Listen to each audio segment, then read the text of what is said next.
Every West Michigan business owner tells me basically the same thing. My business is too specialized, it's too unique. No one understands it. No one will want to buy my custom cabinet shop in Manistee, Michigan. Well, I've got some news for you. You're right. Your business is unique. That welding shop you've run for 20 years, that specialty manufacturing operation, it's not like selling a Subway franchise. And that's exactly why you're stuck. You don't know how to package what you've built into something that the buyer actually wants. So here's what's really happening. You built your entire business around your expertise, your relationships, your way of doing things. When buyers look at your business, they don't see an asset. They see a job they have to learn. And in rural Michigan, the buyer pool is already small. You can't afford to scare them off. I'm not some consultant from Detroit who's going to show up with a template, have a one-day seminar with you and say, hey, good luck.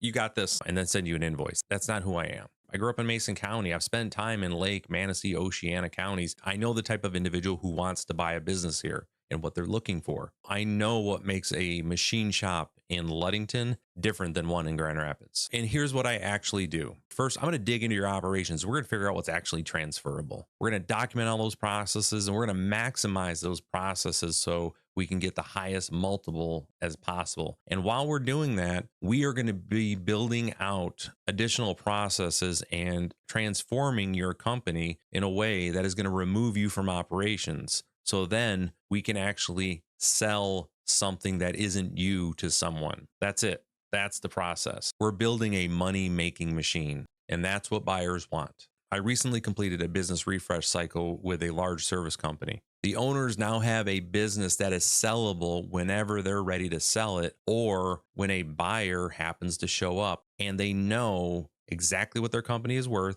There's a freedom that comes with that. And anyone coming in who's looking to buy the asset that they've created is going to look at the price. Once they look at the numbers, like, okay, yeah, this makes sense. And there's a confidence from a buyer when someone is listing their business at the price that makes sense. They now have even more faith that this is something they want to buy. I cannot overstate the peace of mind that just washes over owners when they realize that they fully understand the asset that they have to sell. But Ryan, my business is too unique to sell. No one understands it like me. That's not the case. No, you just don't know how to package it yet. And trying to figure out how to do that while you're running daily operations, that makes about as much sense as doing surgery on yourself. If you want to know exactly what your Michigan business needs to attract buyers, comment freedom below. Because trust me, templates are not going to cut it. You need someone who knows what a valuable business looks like.